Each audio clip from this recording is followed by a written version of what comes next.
President Trump has just unleashed hell.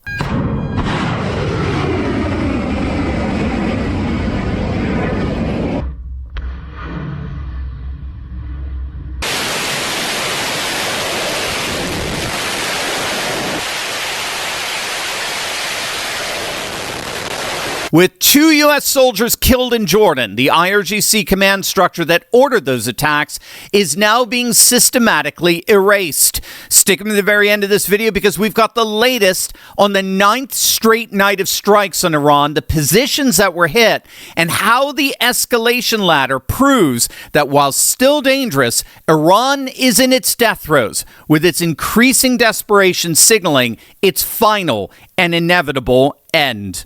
Hey gang, it's me, Dr. Steve, your patron professor, here to help you make sense of the madness with breaking news and analysis you're not going to get anywhere else, so you know what to do. Make sure to smack that bell and subscribe button. Also, a quick heads up, thanks to you, my brand new book, Civcosm, just hit #1 for new releases on Amazon in the category of nationalism, and patriots are already talking about it. Now, if you haven't grabbed your copy yet, now's the time. Tap the link below and order yours today.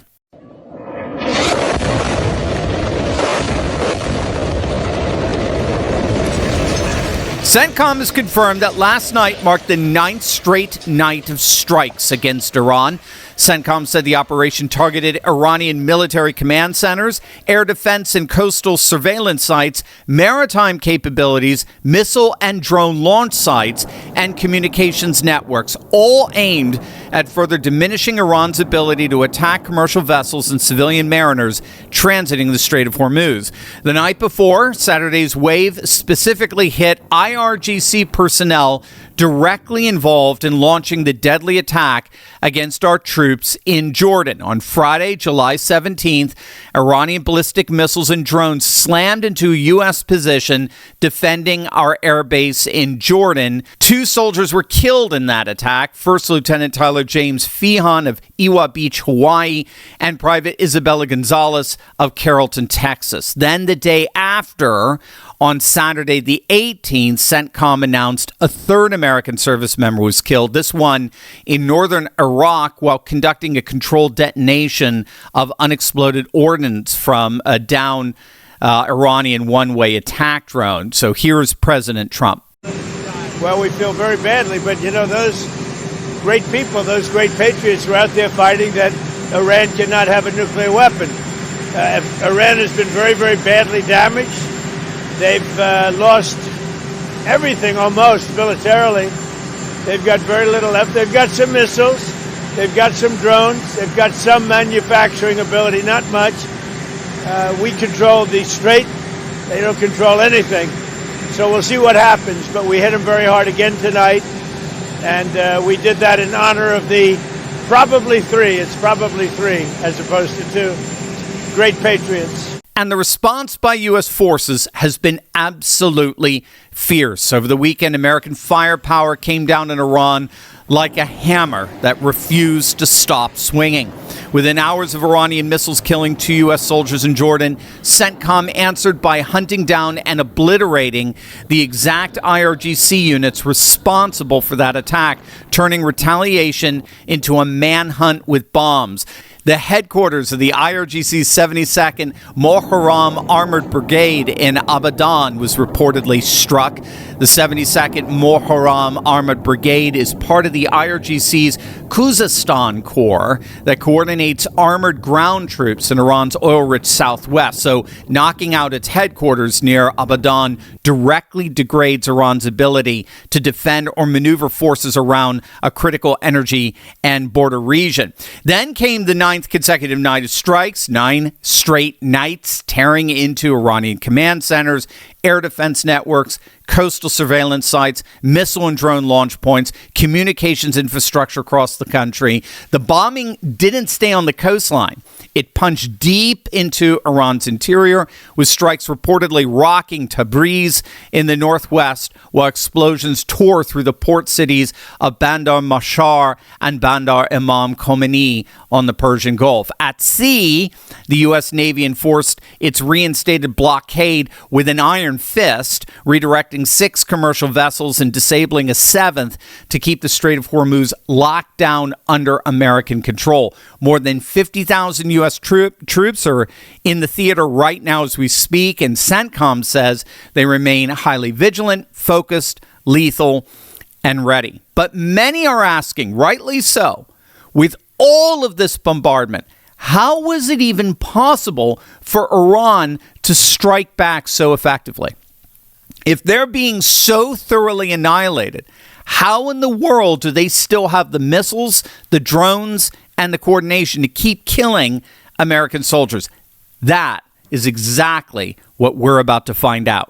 But first, did you know that U.S. life expectancy peaked at 78 years back in 2014?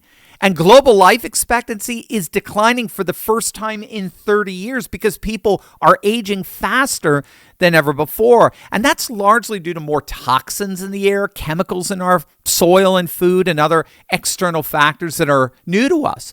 What most people don't know is that we can actually fight aging on a cellular level. Scientists have discovered that kimchi actually slows the aging process of human cells, helping to protect them and delay aging. The power of nature can outweigh the power of pharmaceuticals without the nasty side effects. And now you can get all the benefits of kimchi in a simple capsule with Kimchi One. I take Kimchi One every single day. I absolutely love it. Each capsule delivers over 900 probiotic strains plus antioxidants and enzymes that support your digestion, metabolism, and skin health from the inside out. As we age, we become more susceptible to microbial threats, harmful viruses and bacteria. But the beauty is that Kimchi One is a natural antimicrobial, helping your body fight off harmful bacteria, viruses, and even toxins while boosting immunity and energy. Best of all, Kimchi One is 100% made in America. It's all natural and non-GMO. So do what I do. Support your gut, protect your cells, and feel younger every single day with Kimchi One from Brightcore. Today, you can get an exclusive offer by clicking the link below. Just use code TURLEY for 25% off your entire order, or for an even better deal, give them a call. My friends at Brightcore would love to chat with you. They're going to give you up to 50% off if you call them, and they'll even give you free shipping. How's that? Give them a call right now at 888-597-0233. Remember, if you call them, you get 50% off plus free shipping. That's 888-597-0233. If you want to understand how Iran still has military capability to strike back, you got to understand one of the most frustrating and yet one of the most telling aspects of Iranian defenses, and that's their mosaic doctrine, or their mosaic defense, which we've talked about a lot on this channel over the last several weeks. It's a decentralized defense doctrine that allows the IRGC to split up into 31 largely independent regiments in the case that their top leadership gets wiped out. So the mosaic gives provincial commanders the authority to act autonomously without waiting for Tehran's approval. And what this does, the frustrating aspect of it, is that it splits apart the Iranian military in such a way that the destruction of individual units fails to collapse the broader network, since local commanders keep fighting and retaliating on their own without needing centralized coordination. In other words, there is no central strike.